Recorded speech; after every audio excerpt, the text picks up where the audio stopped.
We each have a dignity in our ideas, and this is a place to explore them, to change them, to identify them, debate them. That's what this religion is all about.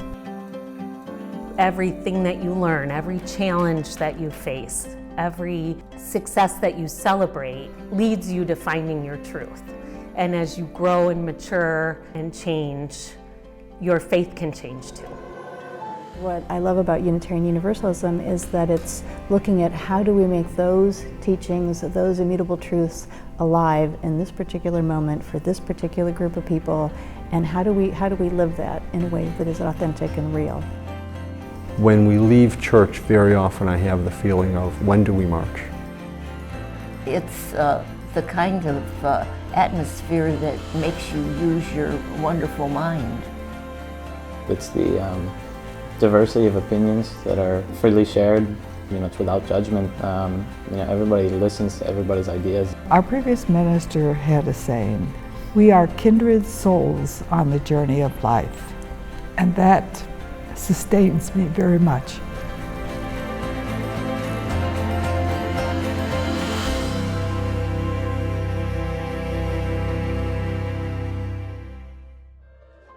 It's like a little mini family reunion every Sunday to see everybody. One of the best parts is greeting people, shaking their hands and saying, "You're welcome here." It's a smaller church. Some people I've known who've joined our church have joined because we are a smaller community, and we are intentional about not only helping each other and supporting each other, but it gives us a little more direction within the community for things that we can do here. It's built as a home, and it's family.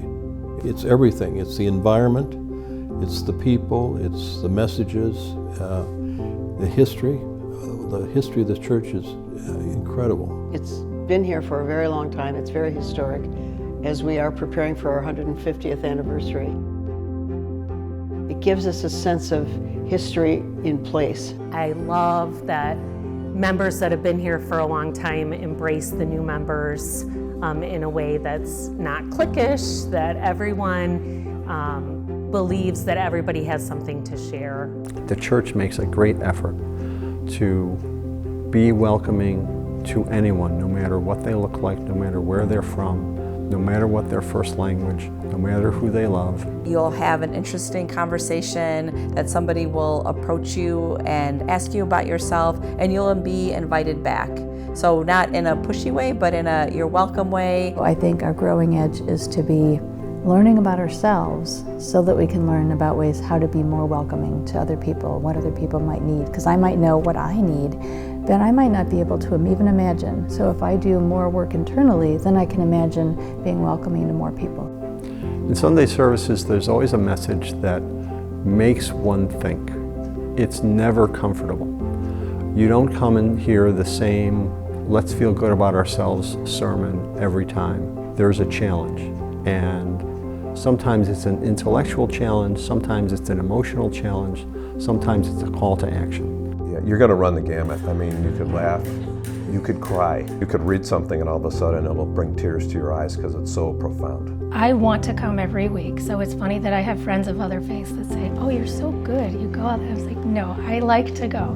For me, it's like setting a reset button. I do love Reverend Pam and the fact that we have those uncomfortable conversations about everything, about race, social activism, the political climate. I find her sermons to be thought-provoking, stimulating, hopeful, and they're courageous. There are topics, as you used, that we are just not afraid to get into. Or if we are, we're, kind of all holding hands and jumping in together. I find that Reverend Pam's messages always touch my heart, which is, I think, something that our congregation has needed and has actually helped enliven our congregation. She challenged us to open up our minds and look at the world differently. We believe these are the important issues in our society, and we want to be involved, and the church provides a platform for that kind of involvement. So we have people that are, doing anti-racism work. We have people that are doing green work on so many different levels. We have folks that are working with mental health issues. We've chosen a few topics that we are out making a difference in the world, being an example ourselves, and also getting outside each individual's comfort zone and confronting the problems that we have. We're out there changing ourselves first and trying to change the world. We have people that are studying Buddhism, we have people that are of Jewish heritage, we have people that, various different Christianities that are here. And then of course we have our humanists and our atheists who, want community and want a place where they can, really wrestle and struggle with those deeper questions of life, but that they don't have to ascribe to this vision of a God that somebody else created. That's what this religion is all about. We're not a religion that stayed in a particular area. We're not just world religion people. We're not just humanists. We're not just social activists. We're many, many things.